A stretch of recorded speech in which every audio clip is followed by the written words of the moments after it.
Arrivé le 13 août à Nouakchott du Cheikh Zayed Ben Sultan d'Abu Dhabi, président de la Fédération des Émirats Arabes Unis. Il est accueilli par notre président, Maître Mokhtar Ould Daddah, et par de nombreuses personnalités mauritaniennes.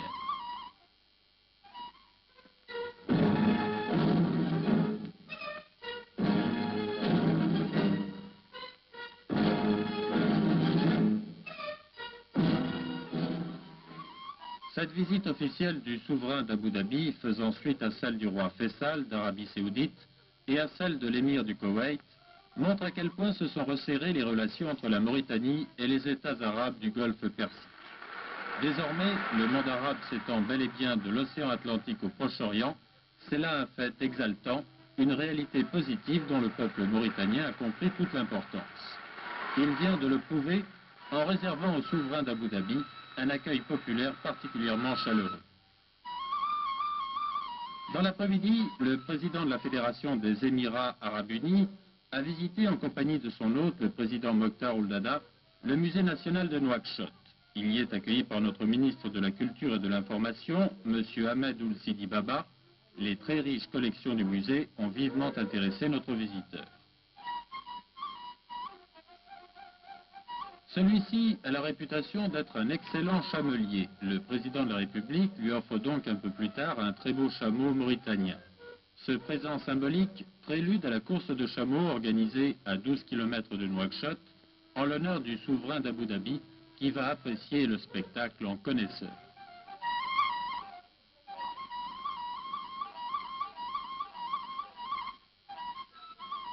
Dans la soirée, un grand dîner méchoui est offert par le chef de l'État dans les jardins de la présidence, en l'honneur du président de la Fédération des Émirats Arabes Unis.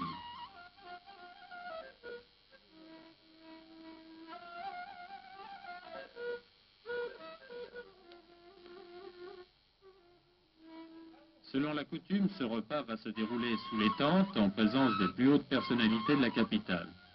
Ce méchoui va permettre à nos hôtes d'Abu Dhabi d'apprécier dans une ambiance très cordiale et fraternelle les nobles traditions de l'hospitalité mauritanienne.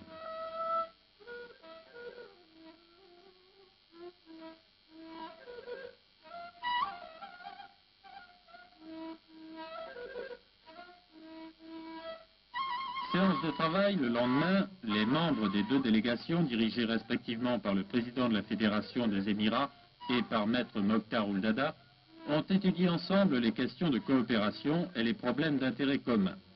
Rappelons que lors du voyage de notre président dans la région du Golfe en avril dernier, la Fédération des Émirats arabes s'était engagée à participer à la réalisation d'importants projets de développement en Mauritanie. Cette deuxième journée a été également marquée par la visite des principaux centres d'intérêt de notre capitale. Tout d'abord, visite de l'Office mauritanien de l'artisanat, spécialisé dans la confection des tapis, où le souverain d'Abu Dhabi est accueilli par M. Abdellahi Ould Daddah, ministre de l'équipement qui assurait l'intérim de son collègue de l'artisanat et du tourisme.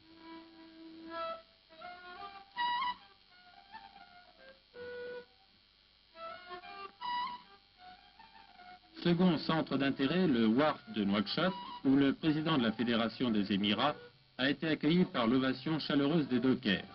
Il s'est vivement intéressé à ce wharf, moderne et bien équipé, qui a permis à notre capitale de devenir un port de mer dont l'importance est croissante.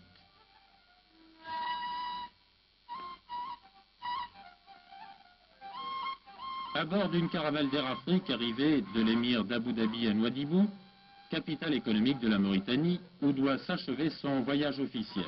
Il est accompagné du président de la République, Maître Mokhtar Ould Daddah. Tous deux sont accueillis par le gouverneur de la 8e région, qu'entourent les responsables politiques et administratifs de cette région.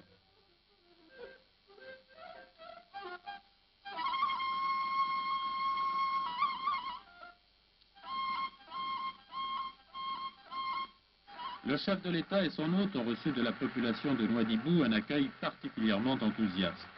Une véritable marée humaine entoure le cortège présidentiel lorsqu'il fait mouvement vers le gîte d'État.